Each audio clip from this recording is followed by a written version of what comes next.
اس کی سرہانے سسک کر رو پڑی، لیکن تہران پاشا خاموشی کا لبادہ اوڑے رہا۔ وہ دوبارہ کبھی نہیں آؤں گی تم سے ملنے، تمہاری یہی سزا ہے۔ وہ انگلی دکھاتی ہوئی اٹھی تھی۔ آج سے بہت ہمت اور حوصلے کی ضرورت تھی۔ آج کیس کی فائنل ہیئرنگ تھی۔ وہ کسی بھی طرح بس قاتلوں کو کڑی سے کڑی سزا کڑی سے کڑی سزا ہوتے دیکھنا چاہتی تھی۔ آج اسے پہلی بار محسوس ہو رہا تھا کہ وہ کئی سال سے جس سفر پر تنہا تھا، اب اس ڈگر پر تنہا نہیں تھا، بلکہ زلف نوروز بھی اس کے ساتھ ہم قدم تھی۔ جس کنڈیشن میں اس کے پاس چل کر آئی تھی، جس طرح سے اسے سنبھالا تھا، اس کے لیے اتنا ہی کافی تھا۔ اسے اور کچھ نہیں چاہیے تھا سوائے اس کی یہی چاہت اور مجاز پرسی کے۔ کل وہ ہمت ہارے بیٹھا تھا، آج اس کے حوصلے بلند تھے۔ اس کے ساتھ اور اعتماد نے زندگی میں جان ڈال دی تھی، اس کے بوجھل دماغ کے تانے بانے ڈھیلے کر دیے تھے۔ وہ خود کو مکمل ہلکا پھلکا محسوس کرنے لگا۔ اس کے جسم کی حرارت اور سانسوں کی آمد و رفت سے حرارت محسوس کر کے وہ چونک کر اٹھا تھا۔ مبادا اس کی طبیعت زیادہ ہی نہ بگڑ جائے، وہ ڈر کر ڈاکٹر کے فون کرنے لگا۔ دوسری کال اس نے داور کو کی تھی۔ داور کی طرف سے بے خبر سن کر اس کے ہوش اڑ گئے تھے، مگر بہرحال اس نے خود کو سنبھال لیا، کیونکہ سفینہ خانم کی گرفتاری کی توقع اسے بہت پہلے سے تھی۔ اس نے پلٹ کر اس وجود کو دیکھا جس میں اس کی جان تھی۔ بچے کو کھونے کا دکھ تھا تو اس کی روح سے چمٹ گیا تھا، لیکن اسے کھو دیتا تو شاید پھر جی نہیں پاتا۔ اس نے اس کی پیشانی چومی، کوٹ اٹھا کر پہننے لگا۔ اسے چھوڑ کر جانا نہیں چاہتا تھا، مگر مجبوری تھی۔ وہ اپنی ماں کے لیے ہر ممکن کوشش کرنا چاہتا تھا۔ کیس کس نے فائل کیا؟ کیس تو دلاور پاشا نے فائل کیا ہے، مگر پس پردہ تہران پاشا کی ایک دوست ہے، دل نشیں معز درانی، جو اس کیس میں سرگردہ ہے۔ اور ان کا وکیل کون ہے؟ دل نشیں درانی خود بھی پیشے سے ایک وکیل ہے اور بہت پاور ہے، شاید وہ خود پر یہ کیس ہینڈل کریں گی۔ داور نے آگاہ کیا، تم ماسکو کا سب سے اچھا وکیل ہائر کرو، جو ہو سکے وہ سب کرو، لیکن اس نے بات ادھوری چھوڑ کر تگان سے آنکھیں موند لی۔ آپ کی ایک بار دل نشیں میرا درانی سے بات کر کے دیکھے، ہو سکتا ہے کوئی حل نکل آئے۔ داور نے خیال ظاہر کیا تو چونک کر سیدھا ہوا، ٹھیک کہہ رہے ہو تم، شاید ہم اس لڑکی کو کنونس کر سکے یا خود دے دلا کر معاملہ یہیں ختم کر دے۔ وہ دل کے ہاتھوں مجبور ہو کے سب کر رہا تھا۔ آج سے پہلے اس کی ڈکشنری میں غیر معقول عمل میں سے تھا۔ 1 منٹ میں اسے کال کرتا ہوں۔ اس نے کال ملا کر احتشام کی جانب فون بڑھا دیا۔ مس دلنشیں بات کر رہی ہے؟ اس نے گلا کھنکار کر تمہید باندھی۔ میں احتشام بات کر رہا ہوں، احتشام مجاہد، کیا آپ سے ملاقات ہو سکتی ہے؟ دوسری طرف جانے کیا کہا کہ وہ بے چینی سے پہلو بدل کر رہ گیا۔ کچھ پس و پش کے بعد فون واپس رکھ دیا۔ کیا ہوا؟ داور نے پوچھا۔ اس نے کہا وہ آ رہی ہے، لوکیشن بھیج دے۔ ہم کیا کہیں گے داور؟ رشوت دیں گے، منت سماجت کریں گے، دھمکیاں دیں گے، کیا کریں گے؟ کچھ دیر پہلے وہ بھرپور کانفیڈنٹ تھا، اب مشکل ترین نمبر لگ رہا تھا۔ داور چپ رہ گیا، پھر دھیمے سے کہنے لگا، جو آپ بہتر سمجھے احتشام۔ اگلے 10 منٹ گزرے تھے کہ ہیل کی ٹک ٹک پر وہ دونوں متوجہ ہوئے۔ دل نشیں معز درانی باوقار انداز میں چلتی ہوئی ان کے سامنے رک گئی تھی۔ بیٹھیے پلیز، اس نے فارمل انداز میں کہا۔ میں یہاں بیٹھنے نہیں آئی، کیوں بلایا ہے آپ نے مجھے یہاں پر، یہ بتائیں۔ اس نے سرد سپاٹ لہجے میں کہا، آپ کے دوست کی موت کا مجھے بہت افسوس ہوا ہے۔ میں تمہیں دیکھ کے لگ نہیں رہا تمہیں افسوس ہوا ہے۔ ہاں، اگر تمہاری جگہ یہ بات تمہاری مسز کہتی تو شاید میں مان بھی لیتی۔ وہ چبا کر زہر خوند لہجے میں بولی تو احتشام کا چہرہ دھواں ہونے لگا۔ داور کے سامنے اس کی سبکی محسوس ہوئی تھی۔ وہ سنبھل کر کہنے لگا، میں جانتا ہوں آپ کو اس وقت ہم پر بہت غصہ آیا ہوگا، لیکن اگر آپ اس معاملے کو کورٹ میں لے جانے کی بجائے بات چیت سے طے کر لیا جائے تو تم مجھے رشوت دینے کی کوشش کر رہے ہو؟ وہ ایک دم آؤٹ ہوئی تھی اور وحشت بھرے انداز میں اس کے سامنے دھواں اڑا تھا کافی کا کپ ہاتھ مار کر زمین بوس کر دیا۔ تم مجھے خاموش کروانے کی کوشش کر رہے ہو، دھمکی دے رہے ہو مجھے؟ اس کی آنکھوں میں خون اتر آیا۔ اس شخص کی موت پر رشوت دینے کی کوشش کر رہے ہو جس کے لیے میں اپنی جان آلریڈی گروی رکھ چکی ہوں۔ جانتے ہو کسی ایسے شخص کی موت پر کیسا محسوس ہوتا ہے احتشام مجاہد؟ جیسے کسی نے سینہ چاک کر کے دل نکال لیا ہو۔ اندازہ کر سکتے اس تکلیف کا؟ وہ وحشتناک انداز میں بیان کرنے لگی، اس کی آنکھوں میں آنسو اتر آئے۔ سنو، وہ مجھے تمہاری سیلی گیمز میں کوئی دلچسپی نہیں ہے۔ اگر میں راہ میں رکاوٹ ہوں تو مجھے ہی مارنا ہی تمہارے حق میں بہتر ہے۔ وہ غصیلی سانسوں کے دوران کہتی ہوئی رکی، پھر عجیب انداز میں ہنسی۔ تم سے حساب لینے والا بھی کوئی نہیں ہوگا، کیونکہ دل نشی کے پاس دل نشی جیسا دوست نہیں ہے۔ مگر وہ توقف کے بعد ٹھہر کر کہنے لگی، تاران پاشا کی قسمت اچھی تھی کہ اس کے پاس دل نشی جیسی دوست ہے جو کبھی اس کی موت پر سمجھوتا نہیں کریں گی۔ اس نے کھٹاک سے جواب احتشام کے منہ پہ مارا۔ مس دلنشی سنیے۔ وہ رک کر پلٹی اور ڈراور کو ٹوکتے ہوئے بولی، میں وکیل ہوں، مجھے یہ چیپ ٹریکس بالکل پسند نہیں۔ میرے ساتھ قانونی جنگ لڑنی ہے تو ٹھیک، ورنہ جو تمہیں سوٹ کرے تم وہی کرو۔ میں کسی سے بھی خوفزدہ نہیں ہوں، وہ بے خوفی سے جتا کر کہتی۔ دہاڑ کے ساتھ وہ دروازہ مارتے ہوئے ان دونوں کو شانت چھوڑ گئی۔ اترو گاڑی سے۔ وہ اگنیشن سے چابی نکالتے ہوئے اپنے برابر والی سیٹ پر براجمان جمشید سے مخاطب ہوا، کیوں لائے ہو مجھے یہاں؟ وہ جھلایا تھا، عدالت ہے۔ عدالت انسان کیوں آتا ہے؟ سمجھو آج حساب کتاب کا دن ہے تمہارا، حساب کتاب ہوگا۔ اس کے دل نے دل نشی کی بات مان لی تھی، عین موقع پر وہ یہاں آ ہی گیا کہ آج عدالت کی آخری سنوائی تھی۔ دل نشی کمرہ عدالت کے باہر اسے دیکھ کر بہت خوش ہوئی تھی، پھر تاثرات سمیٹ کر سنجیدگی اوڑھ لی۔ مان لی میں نے تمہاری بات، وہ سپاٹ لہجے میں جمشید کو افسران کے حوالے کرتا ہوا بولا تھا۔ کس نے مانی میری بات؟ ذرا مجھے بھی تو پتہ چلے، شجاعت عالمگیر نے یا پھر تہران پاشا کے دوست نے؟ وہ اس کی آنکھوں میں دیکھ کر پوچھنے لگا، تمہارے دوست نے؟ وہ اپنے عزلی انداز میں بولا، کمرہ عدالت کی طرف بڑھ گیا۔ حاضرین میں اس وقت سبھی کردار موجود تھے۔ لب کچلتا، پیروں کو جھلاتا احتشام مجاہد سخت ٹینشن میں لگ رہا تھا، جبکہ اس کی پہلو میں بیٹھی بلوری آنکھوں والی لڑکی بہت مطمئن سی تھی۔ مسز پاشا، دلاور پاشا، ایلف سب بے صبری سے قاتلوں کو سزا سنتے دیکھنے کے منتظر تھے۔ اس نے سب پر باری باری ایک نگاہ ڈالی اور جج کی جانب متوجہ ہوئی، جو آ کر کرسی پر براجمان ہوئے تھے۔ آج محض کیس کی سنوائی تھی۔ جمشید کی گواہی سننے کے بعد جج نے فیصلہ قلم بند کر لیا تھا۔ 15 منٹ کے بریک پر سبھی مضطرب اور بے چین دکھائی دینے لگے تھے۔ آپ ٹھیک تو ہیں مام؟ احتشام نے بھرائی آواز میں پوچھا۔ وہ چند ہی دنوں میں کتنی کمزور اور لاغر سی نظر آنے لگی تھی۔ میں ٹھیک ہوں بیٹا۔ انہوں نے ذرا کی ذرا مجسمہ بنی بیٹی زلف نوروز کو دیکھا، وہ جانے کچھ سوچوں میں گلتا تھی۔ ماما، میں نے بہت کوشش کی مگر میں آپ کو نہیں بچا سکا مام، آئی am sorry, I am really sorry. مضبوط اعصاب کا مالک اتنا بڑا مرد ماں کو ہتکڑی کے لگے ہاتھوں پر لب رکھ سسک پڑا۔ بھلے گنہگار تھی، قاتلہ تھی، مگر ماں تھی نا، اسے اس حالت میں کیسے دیکھ سکتا تھا؟ بریک کے بعد جج نے حتمی فیصلہ سنا دیا، جو کہ احتشام کے خلاف بہت پہلے سے متوقع تھا، لیکن مگر پھر بھی اس کا دل خون خون ہو رہا تھا۔ تہران پاشا کے قتل میں مرکزی مجرم مظفر اور شوٹر کو عمر قید بامشقت کی سزا سنائی گئی، جبکہ ریانہ سعیدی کو 10 اور سفینہ خانم کو سازش میں ملوث ہونے کے جرم میں لاکھوں روپے جرمانہ اور 7 سال قید کی سزا ہوئی تھی۔ جمشید کو امان احسان کے بری طرح تشدد قتل کے جرم میں پھانسی کی سزا ہوئی تھی، جبکہ کمال حسن اور مجاہد کو عمر قید بامشقت کی سزا ہوئی تھی۔ سب ایک ایک کر کے کمرہ عدالت سے نکلتے چلے گئے۔ احتشام سر جھکائے ملول سا بیٹھا تھا۔ ان کی پچھلی بینچ پر مسز دلاور پاشا ایلف تھی، جو ہنوز بیٹھی تھی۔ مسز دلاور پاشا کو تہران کی یاد دلاتی تھی۔ وہ کتنا خوش تھا اس کے ساتھ۔ زندگی میں پہلی بار وہ اپنے باپ سے اس قدر ناراض ہوا تھا کہ شہر ہی چھوڑ کے چلا گیا تھا، صرف اس لڑکی کی وجہ سے۔ اس نے کتنا سمجھا تھا دلاور کو، تہران کو بھی، مگر دونوں باپ بیٹے بلا کی انا پرست تھے، جھکنے کو تیار ہی نہیں تھے۔ اگر وہ دونوں اپنی ضد چھوڑ دیتے تو شاید آج حالات مختلف ہوتے۔ یہ سوچ جانے کتنی بار ان کے دل و دماغ میں آئی اور ہر بار پشیمانی اور دکھ ان کے وجود میں گھیراؤ کر لیتا۔ مام، آر یو آل رائٹ؟ ایلف نے ان کا کندھا ہلایا تو چونک گئی۔ زلف نوروز احتشام کے جھکے کندھوں کو سہلاتی یقیناً تسلی دے رہی تھی۔ چلے شجاعت، ہمارا ویٹ کر رہا ہے۔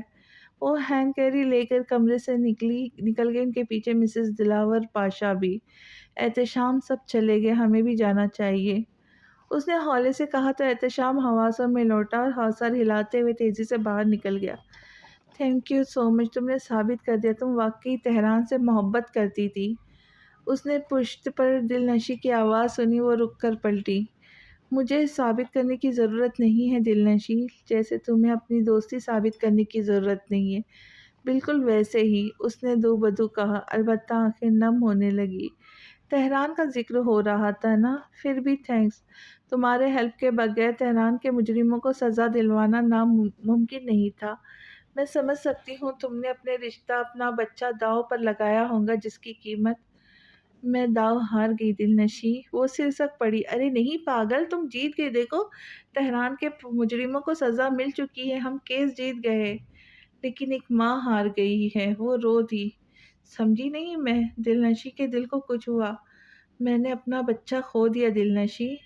دل نشی دنگ رہ گئی۔ تھینکس مجھے نہیں بلکہ احتشام کو کرنا چاہیے، تمہیں اگر وہ نہ ہوتا یا تم کبھی بھی تہران کے مجرموں کو سزا نہیں دلوا سکتے تھے، اس نے آنسوں کے بیچ کہا، اور دل نشی معز درانی کو ششدر اور ساکت چھوڑ کر آگے بڑھ گئی۔ اس نے غلط کیا تھا، بہت غلط، اپنی شرط منوانے کی خاطر کس قدر بے حسی کا مظاہرہ کیا تھا، اپنے بچے کو بھی اس میں گھسیٹ لیا۔ احتشام کہتا تھا اسے بچوں سے محبت نہیں، وہ شاید ٹھیک ہی کہتا تھا، بھلا ایک ماں ایسا کیسے کر سکتی ہے؟ کبھی نہیں، لیکن اس نے یہ بھی نہیں چاہا تھا کہ یہ حادثہ ہو جائے۔ گھٹی گھٹی سسکیوں سے روتی، وہ ہر ایک چیز کو چھو رہی تھی۔ اس نے آج پہلی بار اس کمرے میں قدم رکھا تھا، اسے احتشام کے احساسات، اس کی محبت، اس کی لگاوٹ کا جیسے جیسے اندازہ ہو رہا تھا، وہ ملال میں گرتی جا رہی تھی۔ احتشام جو 2 دنوں سے غائب تھا، وہ سمجھ سکتی تھی کورٹ کے فیصلے سے ڈسٹرب ہوگا، مگر اب اس تشویش ہونے لگی تھی۔ اس نے کمرے کا دروازہ بند کر کے میثم علی آقا کو کال کی تھی۔ شوہر تمہارا پوچھ دوسروں سے رہی ہو؟ ان کے جملے کی کاٹ نے اسے چند لمحے کچھ کہنے کے قابل نہیں چھوڑا۔ مس نوروز، احتشام سر آگے ہے، اوپر اپنے کمرے میں ہے، شالی نے جیسے ہی بتایا، وہ کال کاٹ کر اس کے پیچھے ہو لی۔ تم کہاں تھے اب تک؟ میں کتنا پریشان ہو گئی تھی۔ کیوں؟ تم کیوں پریشان ہو گئی تھی؟ وہ گہرے طنزیہ اور چبھتے ہوئے لہجے میں پوچھنے لگا تو اس کا آواز خود بخود دھیمی پڑ گئی۔ سفینہ خانم کی وجہ سے مجھے لگا تم ڈسٹرب ہو گئے۔ ڈسٹرب تھا، ٹھیک ہو گیا ہوں، عادت پڑ گئی ہے۔ اسے لگا وہ اسے سنا رہا ہے۔ اس نے منہ ہی منہ جانے کیا بڑبڑاتے ہوئے شرٹ اتار کر پھینکی اور شاور لینے چلا گیا۔ وہ وہیں انگلیوں سے کھیلتی، مارچ پاسٹ کرتی مضطرب لگ رہی تھی۔ کیا بے چینی ہے؟ آئینے کے سامنے سے ہٹ کر وہ کچھ خفا سا ہو کر اس سے مخاطب ہوا۔ وہ تم سے پوچھنا تھا کہ کیا فیصلہ کیا تم نے میرے بارے میں؟ اس نے بہت ضبط سے سوال کیا تو ایک دو لمحے احتشام اسے دیکھتا رہا، پھر ہنس پڑا۔ میں نے سوچا ہے میں تمہیں طلاق دے دوں۔ زلف کا دل ڈوب کر ابھرا، آنکھوں میں تیزی سے پانی جمع ہونے لگا تھا، مگر بہرحال یہ تو ہونا ہی تھا۔ اس نے آمدگی سے گردن کو ذرا سی جنبش دی۔ لیکن پھر میں نے سوچا جب تم خود غرض ہو سکتی ہو، سب ہو سکتے، تو میں کیوں نہیں؟ وہ ایک دم زہریلے تاثرات لے چبا چبا کر کہتا نزدیک ہوا، اس لیے اب مجھے تمہاری ضرورت ہے، ایک کھوکھلے اور گھائل انسان کو تمہاری ضرورت ہے، جسے تم نے بہت سالوں سے استعمال کیا اور خود غرض پوری ہوتے ہی جان چھڑا رہی ہو۔ میں جان نہیں چھڑا رہی، وہ چیخی تھی، تم جان چھڑا رہی ہو مجھ سے، مگر اب میں تمہیں چھوڑنے والا نہیں ہوں، کیونکہ اب مجھے تمہاری ضرورت ہے۔ اس نے زوروں سے اس کا بازو جھنجھوڑا تھا۔ تم غلط کر رہے ہو احتشام، اپنا بازو سہلاتی ہوئی سسک کر بولی تو احتشام کو مزید غصہ آیا، لیکن وہ کنٹرول کر گیا۔ آج کل وہ رویوں میں وحشی ہوا جا رہا تھا، بات بات پر غصہ، ہٹ دھرمی، تلخی درائی۔ اس نے سر جھٹک کر کوٹ اٹھایا اور پہلے سے نکل گیا۔ آپ کیا کر رہے ہیں اس وقت میرے گھر میں؟ اس کی گرفت ڈھیلی پڑ گئی، بال شانوں پہ بکھر گئے۔ وہ تیزی سے اس کی کونی دبوچ کر خاصے غصے میں گھسیٹتی ہوئی ایک طرف آئی۔ چائے پینے آیا ہوں، بلکہ آپ کے ساتھ ناشتے کرنے آیا ہوں مس دلنشی، ایڈی نے سکون سے کہا، جھٹکے سے اپنا بازو چھڑایا۔ میرے ساتھ گیمز کھیلنے کی ضرورت نہیں، سچ سچ بتائیں صبح میرے گھر آنے کی تکلیف کیوں کی آپ نے؟ اس نے مسلسل کرتے ہوئے کاٹڈال لہجے میں پوچھا۔ آپ اپنی شرط بھول گئی تھی تو مجھے ہی یاد دلانے کے لیے آنا پڑا۔ بڑی بے مروت نکلی آپ تو، کام نکلوا کر تم کون اور میں کون؟ کیا مطلب ہے اس بات کا؟ اس نے کمر پر مٹھی جماتے ہوئے لب بھیجے، یہی کہ میں آپ کے والد سے بڑی عزت و احترام کے ساتھ آپ کا ہاتھ مانگنے آیا ہوں۔ اس نے صوفے پہ پھیل کر بیٹھتے ہوئے بتایا تو دلنشی کے ہوش اڑ گئے۔ تم پاگل ہو گئی ہو کیا؟ فوراً سے پہلے نکلو یہاں سے ورنہ… اٹھ گئی تم دلا؟ آ جاؤ میری ہیلپ کرو، یہ ناشتہ ٹیبل پر لگاؤ، آج ہمیں ایک خاص مہمان نے جوائن کیا ہے۔ جی جی بابا۔ وہ اسے نظروں سے نگل جانے کے در پہ تھی، مگر معز درانی نے مداخلت کر کے اس کے ارادوں کو ناکام بنا دیا۔ وہ پیر پٹکتی ہوئی وہاں سے ہٹی۔ ناشتے کے دوران بھی وہ اس کی تیکھی نظریں اپنے چہرے پہ محسوس کرتا رہا، مگر اس نے ظاہر نہیں ہونے دیا۔ معز درانی نے اسے کچھ ڈپٹنے کے سے انداز میں اندر بھیج دیا۔ پھر جانے ان کے درمیان کیا گفتگو ہوئی۔ ایڈی کے جانے کے بعد ملازمہ اسے بلانے آئی تھی۔ کیا کہہ رہا تھا؟ اس نے ان کی خاموشی سے گھبرا کر سوال کیا۔ کیا کرتی پھر رہی ہو تم؟ بابا میں آپ کو بتانے ہی والی تھی، بس دلنشی۔ انہوں نے ہاتھ اٹھا کر ٹوک دیا۔ مجھے خوشی ہے کہ تم نے ایڈی کی ہیلپ لی اس کیس میں، بلا شبہ وہ ایک بہت سمجھدار انسان ہے، ورنہ تم جانتی نہیں ان سیاسی لیڈروں کو کسی بھی حد تک جا سکتے ہیں۔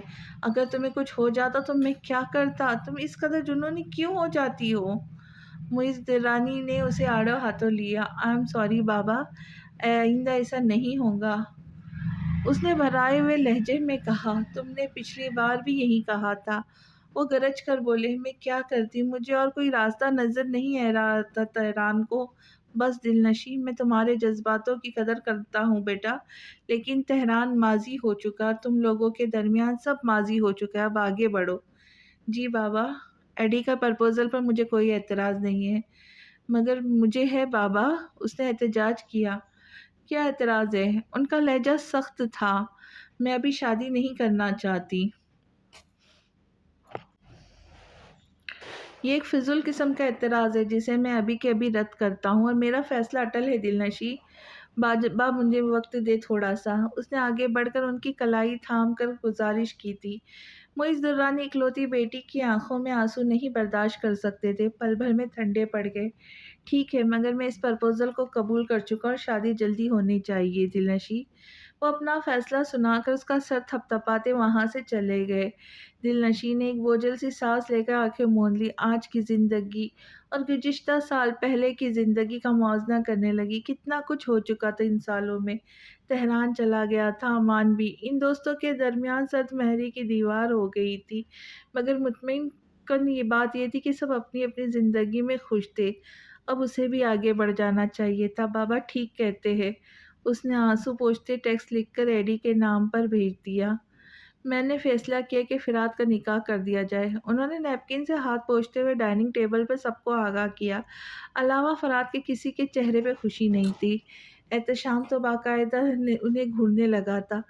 سفینہ خانم کے بغیر پیلیس میں کیسے کوئی خوشی سیلیبریٹ کی جا سکتی تھی؟ آپ ماما کے بغیر؟ اس نے کہنا چاہا، فہیم مرزا نے ہاتھ اٹھا کر ٹوک دیا۔ جانتا ہوں میں، میری وکیل سے بات ہو گئی، وہ لوگ چند گھنٹے کے لیے سفینہ کو فنکشن اٹینڈ کرنے کی اجازت دے دیں گے۔ تم فکر مت کرو۔ فرات کی ضد کے آگے ہار ماننی پڑی تھی۔ اب میں سفینہ سے فرات کی خوشیوں کا گلا نہیں گھونٹ سکتا۔ ان کا لہجہ نارمل تھا، لیکن احتشام کو آگ لگا گیا۔ وہ کرسی ڈھکیل کر اٹھ گیا۔ ایزی برو ایزی، شٹ اپ۔ وہ غصے سے فرات پر دہاڑا کمرے میں چلا گیا۔ زلف لب بھیج کر رہ گئی۔ بیٹا، میں چاہتا ہوں فرات کی شادی کے سارے انتظامات تم دیکھو۔ سفینہ کی غیر موجودگی میں اس پیلس کی ذمہ داری اب تم پر ہے۔ مانو تم ہی اس گھر کی سرپرست اعلیٰ ہو۔ فہیم مرزا نے مسکرا کر اس کے سر پر ہاتھ رکھا تو خاموش ہی رہی۔ سفینہ سے یا مجھ سے جو کوتاہیاں ہوئی، میں معافی چاہتا ہوں۔ تم ہرٹ ہوئی ہوں گی سفینہ کی وجہ سے بھی، مگر اب تمہیں ہی سب سنبھالنا ہے، اس گھر کو بھی، احتشام کو بھی۔ وہ ٹھہر ٹھہر کے کہنے لگے۔ میں جانتا ہوں میرے فیصلے سے اسے ٹھیس پہنچی ہوگی، مگر ہر کوئی اپنے کیے کے ذمہ دار ہے۔ سفینہ نے جو کیا اس کی سزا اسے مل گئی، لیکن ہم اپنے بہت قریبی رشتوں کو مکروہ چہرہ کبھی دیکھنا نہیں چاہتے۔ اگر دیکھ لیں تو ہمیں یقین نہیں آتا۔ احتشام بھی اسی تکلیف سے گزر رہا ہے۔ زخم ابھی نیا ہے، وہ دھیرے دھیرے عادی ہو جائے گا، تم اس کا خیال رکھا کرو۔ مجھے دونوں بیٹے بہت ہی عزیز ہے، فہیم مرزا کہہ کر جا چکے تھے۔ وہ خالی ذہنی کے عالم میں چند لمحے بیٹھی رہی، پھر اٹھ کر کمرے میں آ گئی۔ تمہیں یہ اٹھ کر نہیں آنا چاہیے تھا، فرات کیا سوچتا ہوگا، تمہارا چھوٹا بھائی ہے، تمہیں اسے خوشیوں کا خیال کرنا چاہیے تھا۔ میں اس وقت بہت ڈسٹرب ہوں یار، پلیز لیکچر مت دو مجھے۔ وہ بالکنی سے ہٹ کر بیڈ پر آ گیا۔ تمہیں یہ سب ایکسیپٹ کرنے میں وقت لگے گا احتشام، لیکن میں ہوں نا تمہارے پاس۔ جب تمہارا دل چاہے مجھ سے بات شیئر کر سکتے ہو، لڑ سکتے ہو، جھگڑ سکتے ہو، غصہ کر سکتے ہو، لیکن گھر والوں کے ساتھ اپنے تعلقات خراب مت کرو۔ آئی کینٹ بلیو تم ہی وہی زلف ہو۔ اس نے خوشگوار حیرت سے دیکھا۔ جی ہاں میں وہی ہوں، وہ گردن اٹھا کر کہتی مطمئن سا مسکرائی تھی۔ اتنا کیسے بدل گئی، یا ابھی بھی مجھے بنا رہی ہو؟ اس کی آنکھیں چھوٹی پڑنے لگیں۔ ہو سکتا ہے، تمہیں کیا لگتا ہے؟ اس نے ایبرو اچکاتے ہوئے پوچھا۔ محبت ہو گئی ہے تمہیں مجھ سے؟ وہ خوش فہم ہوا۔ ہو بھی سکتی ہے۔ وہ چت لیٹ گئے، دونوں ہاتھ سینے پہ رکھ لیے۔ محبت تو ایک بار ہوتی ہے۔ وہ بھی اس کے برابر میں لیٹ کر چھت کو گھورنے لگا۔ محبت میں بہت وسعت ہوتی ہے احتشام، ایک دل سے دوسرے دل میں اترتے دیر نہیں لگتی۔ اس نے دھیمے سے کہا۔ احتشام بے ساختہ مسکرایا۔ سمجھا نہیں میں؟ اس نے دانستہ پوچھا۔ سمجھدار کو اشارہ ہی کافی ہوتا ہے۔ اس نے کوہنی کے بل اونچا ہو کر کہا۔ فرض کرو میں سمجھدار نہیں ہوں۔ وہ شوق ہوا۔ اوکے کر لیا فرض، وہ مسکرائی۔ تو سمجھاؤ مجھے اس بات کا مطلب۔ کون سی بات؟ وہ فوراً مکر گئی۔ محبت والی بات؟ محبت تو میں نے کہا ہی نہیں۔ تو اب کہہ دو۔ وہ بضد تھا۔ چلو تم بھی فرض کر لو کہ مجھے تم سے محبت ہو گئی، اور تمہارا کیا ری ایکشن ہوگا؟ خوشی سے پاگل نہ ہو جاؤں میں کہیں یہ سن کر۔ احتشام نے طنزیہ کہا۔ دیکھا، تبھی تو میں نے صرف فرض کرنے کے لیے کہا تھا۔ اس نے شرارتاً کہا۔ بہت چالاک ہو تم۔ وہ خفا خفا سا ہنس دیا۔ ڈاکٹر فرات آپ پھر سے؟ جیا خوشی جھومتی ہوئی اس کے ساتھ لپٹ گئی۔ ان چند ماہ میں ان دونوں سے بہت انسیت ہو گئی تھی، ان سے ملنا جلنا زندگی کا اہم جز بن گیا تھا۔ کاشفہ نے پہلے پہل مزاحمت کی تھی، پھر فرات کی لگاوٹ اور پیار دیکھ کر اس کی مزاحمت اور اعتراضات دھیرے دھیرے دم توڑنے لگے۔ ویسے آج کچھ لائے نہیں میرے لیے؟ وہ منہ پھیر کر تلاشی نگاہوں سے دیکھتی ہوئی بولی۔ اس لیے کیونکہ آج میں علاج کرنے آیا ہوں۔ کیوں؟ کیونکہ میں ڈاکٹر ہوں۔ علاج کس کا کرنے آئے ہوں؟ میں اور ماما تو بالکل ٹھیک ہے۔ تم نہیں سمجھو گی، تم ابھی بچی ہو۔ جاؤ اپنے کمرے میں جا کر میوزک انجوائے کرو، میں ذرا تمہاری ماما سے دو دو ہاتھ کر لوں۔ اس نے گردن سے ہیڈ فون اتار کر اس کے کانوں پر جماتے ہوئے کہا تو تابعداری سے سر ہلاتی ہوئی وہاں سے ہٹ گئی۔ تو اپنی فضولیات سے جیا کو دور ہی رکھو تو بہتر ہوگا، وہ بچی ہے، تم تو بچی نہیں ہو، تم تو سب سمجھتی ہو۔ وہ رضائیے سے کہنے لگا۔ تاشوا اب بس کر دو، کتنا بھگاؤں گی اپنے پیچھے؟ اگر تم سوچتی ہو کہ تم اکیلے ہی جیا کے ساتھ رہ لوں گی تو زندگی اکیلی نہیں گزاری جا سکتی، پلیز سمجھو اس بات کو۔ اور اب تو بابا بھی مان گئے، کوئی تمہارا ہاتھ تھامنا چاہتا ہے، تمہاری طرف قدم بڑھا رہا ہے، اس ہاتھ کو تھام لو اس سے پہلے کہ مایوس ہو کر قدم واپس لوٹ جائے۔ اب کی بار گہری سنجیدگی سے کہتا تاشوا کا دل دھڑکا گیا۔ اس نے بے ساختہ اسے دیکھا جو ان دونوں کی فکر کرتا اپنا اپنا سا لگنے لگا تھا۔ دیکھیں سوسائٹی کیا سوچتی ہے، عمروں کا فرق ہے، آپ شادی شدہ تھی، آپ کی ایک بیٹی ہے، مجھے ان ساری باتوں سے بالکل بھی فرق نہیں پڑتا، تو آپ کیوں یہ سب سوچ سوچ کر اپنی ہی خوشیوں کی راہ میں رکاوٹ بنی ہوئی ہے؟ لوگ کون ہوتے ہماری زندگی کے فیصلے کرنے والے؟ ہم خود ڈیسائیڈ کریں گے۔ وہ اس وقت رسانیت سے کہتا بہت بھلا لگا تھا۔ میں تمہاری فیملی کے بارے میں سوچ رہی تھی، پتہ نہیں وہ لوگ جیا کو ایکسیپٹ کریں گے یا نہیں۔ مت سوچیں ان کے بارے میں، آپ صرف میرے بارے میں سوچیں۔ آپ کی شادی مجھ سے ہو رہی ہے اور ٹرسٹ می میں جیا کو اور آپ کو کبھی تکلیف نہیں پہنچنے دوں گا۔ اس نے مسکرا کر جذبات میں سر ہلایا تھا۔ تبھی فرات کا سیل فون رنگ ہونے لگا تھا۔ وہ فون کان سے ہٹا کر دبے دبے لفظوں میں پوچھنے لگا۔ تو پھر آپ کی ہاں ہے؟ پہلے ہی بتا دیں، انتظامات پر خرچہ کرنے کی ضرورت نہیں، ورنہ مرزا صاحب بہت غصہ کریں گے۔ آپ تو جانتی ہیں میرے والد صاحب خاصے جذباتی ہے۔ یہ نہ ہو مجھے دو چار دھر دے، پھر کیا عزت رہ جائیں گی میری۔ تاشیفہ نہ چاہتے ہوئے بھی اس کے انداز پر ہنس دی۔ اس مسکراہٹ کا مطلب ہاں ہے نا؟ اس کی آنکھیں چمکنے لگی۔ اس نے دھیمے سے سر ہلایا تو بے ساختہ اس کی جانب جھکا۔ دل چاہتا ہے آپ کو فراد؟ اس نے گھٹتے ہوئے فون کی جانب توجہ دلائی تو مروب سا ہو کر فون کی جانب متوجہ ہوا۔ مہینہ پہلے سادگی سے ان کا نکاح ہو چکا تھا، آج ریسیپشن تھا۔ ایڈی کی کچھ پروفیشنل مصروفیات کے باعث انہیں ریسیپشن ڈیلے کرنا پڑا تھا۔ لیونڈر کلر کے کراؤن ڈریس میں ملبوس بہت خوبصورت اور بھرپور مطمئن لگ رہی تھی۔ کوئی ناراض ہے مجھ سے؟ وائن ریڈ کلر کے 3 پیس میں ملبوس مضبوط شانوں والے شجاعت عالمگیر نے خفا خفا سا استفسار کیا۔ دلنشین نے تنزیہ ہنستے ہوئے اسے دیکھا، جیسے اس کے دوست ہونے کا اعزاز حاصل تھا۔ اس نے فون پہ الف کو ہی اپنی شادی کے متعلق آگاہ کیا تھا اور اسے ہی انویٹیشن دیا تھا، جس کی وجہ سے شاید وہ یہ سوال کر رہا تھا۔ جو بھی تھا وہ دل ہی دل میں محسوس ہونے لگی اور بولی، کسی کو کیا ضرورت ہے تم سے بلا وجہ ناراض ہونے کی؟ اس نے بیگانگی سے کہا تو شجاع نے کنفیوز سا ہو کر جیب سے ہاتھ نکال کر داڑھی کھجائی، جیسے وہ کچھ کہنا چاہ رہا ہو، کچھ ایسا جو اس کے مزاج کے خلاف ہو۔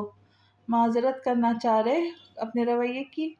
اس نے دل ہی دل میں ہنستے ہوئے بظاہر سنجیدگی سے پوچھا تو شجاع نے 1-2 لمحے اس کی آنکھوں میں مچلتی شرارتیں دیکھی، پھر اکثر ارادہ بدل کر بولا، نہیں تو تمہیں ایسا کیوں لگا؟ دل نشین لب بھیج کر رہ گئی۔ برا لگ رہا ہے تمہاری بیوی کے لیے، مجھے کس قسم کا شوہر ملا اسے؟ کیا مطلب اس بات کا؟ وہ ایک دم بھڑکا تو دلنشی ہنس دی۔ کچھ نہیں، اس نے مسکرا کر کہا۔ اگر سوری کرنا چاہتے ہو تو جان لو شجاعت، ہر سوری اٹس اوکے ڈیزرو نہیں کرتی، بلکہ کئی سورسز تو بالکل بے وقت اور بے معنی ہو جایا کرتی ہے وقت گزرنے کے بعد، جیسے کہ تمہاری سوری۔ کاش کہ میں اٹس اوکے کہہ سکتی تمہیں، لیکن نہیں، تمہیں اپنے جذبوں کے صحیح وقت پر ایکسپریس کرنا آنا چاہیے۔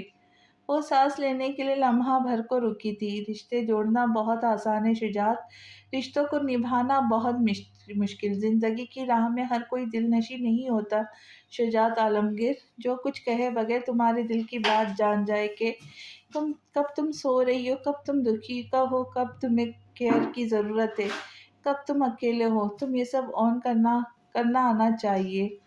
ذرا اپنی انا کو سائڈ پر رکھ کے سوچنا، زندگی بہت تھوڑی ہے شجاع، تم دل میں جذبات چھپا چھپا کر رکھتے ہو۔ اسے ایکسپریس کرنا کب سیکھو گے؟ تمہارے کہے بغیر لوگ کیسے جان سکیں گے تم کیا محسوس کر رہے ہو؟ اس کی آنکھیں نمناک ہونے لگی، لیکن وہ پھر بھی مسکرا رہی تھی۔ اتنا بھی غلط نہیں کہہ رہی تھی وہ۔ ہر کوئی دل نشیں معز درانی نہیں ہوتا جو اس کی آنکھوں سے، اس کے لہجے سے، اس کے رویے سے پہچان جائے کہ کب وہ سوری ہے، کب وہ ناراض ہے۔ حتیٰ کہ اس سے محبت کرنے والی الف بھی ابھی تک اس جذباتوں کے فلسفے کو پہچان نہیں پائی۔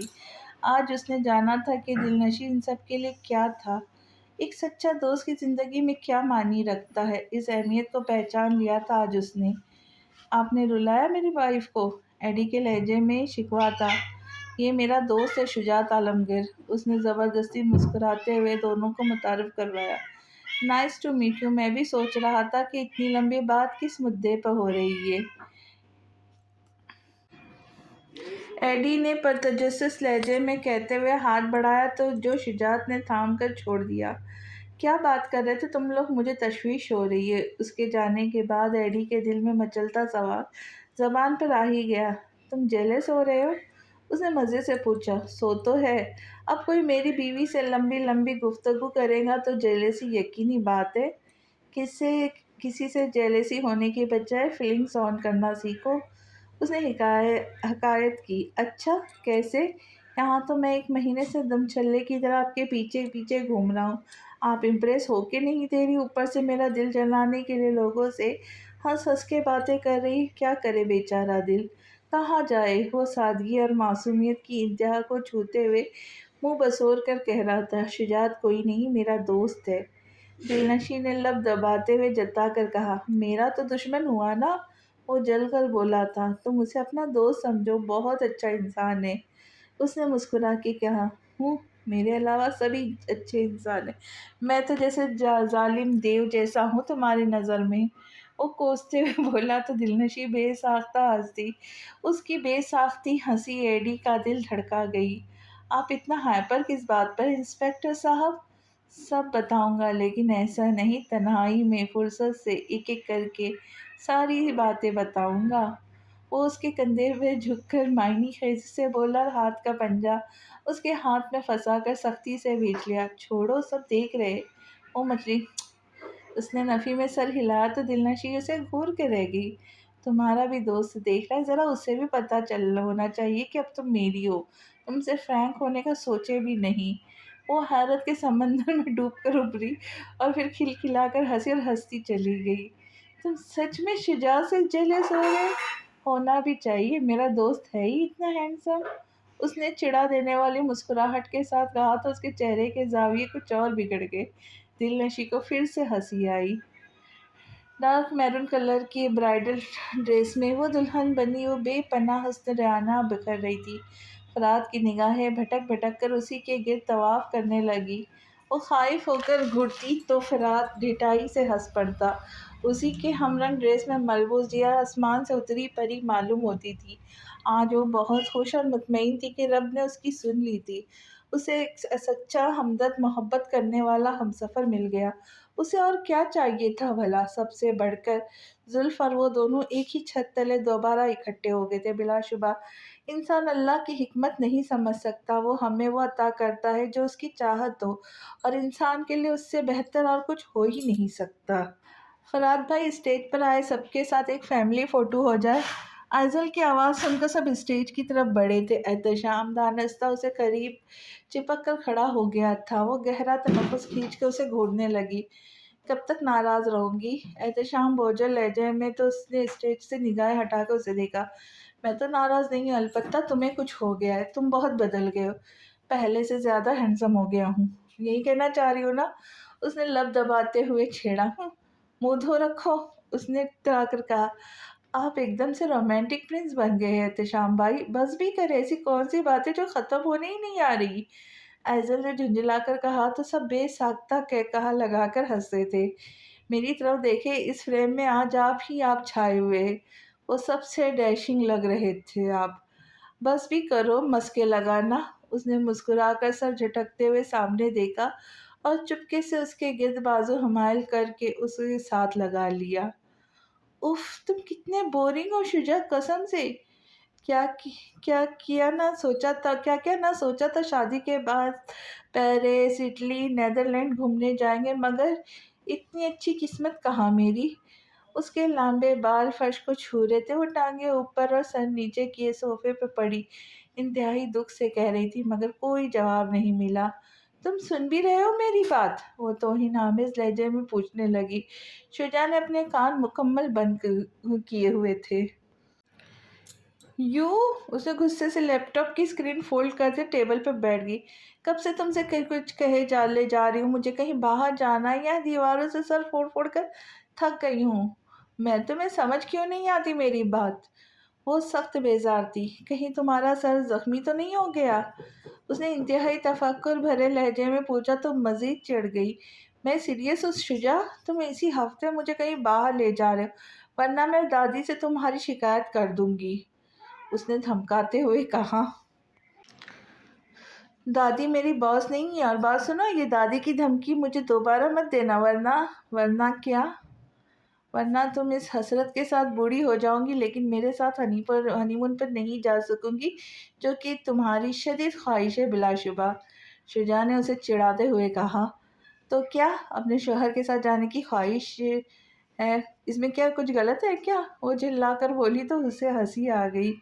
کیا کہا تم نے؟ ذرا پاس آ کر کہنا، زیادہ بننے کی ضرورت نہیں، سمجھے؟ اس نے ٹیبل بجاتے ہوئے کہا اور دھوس جماتے اس کا فون جھپٹا۔ میں ابھی باریچوں سے کہہ کے اگلے ہفتے کے سارے پلان کینسل کرواتی ہوں۔ اس سے پہلے شجاع نے اس کے ہاتھ سے فون واپس کھینچ لیا۔ میں آفس سے آف لے چکا ہوں، وہ اسے قریب کرتے ہوئے بتانے لگا۔ کس لیے؟ اسے حیرت ہوئی تھی۔ تمہاری خواہش کو پورا کرنے کے لیے۔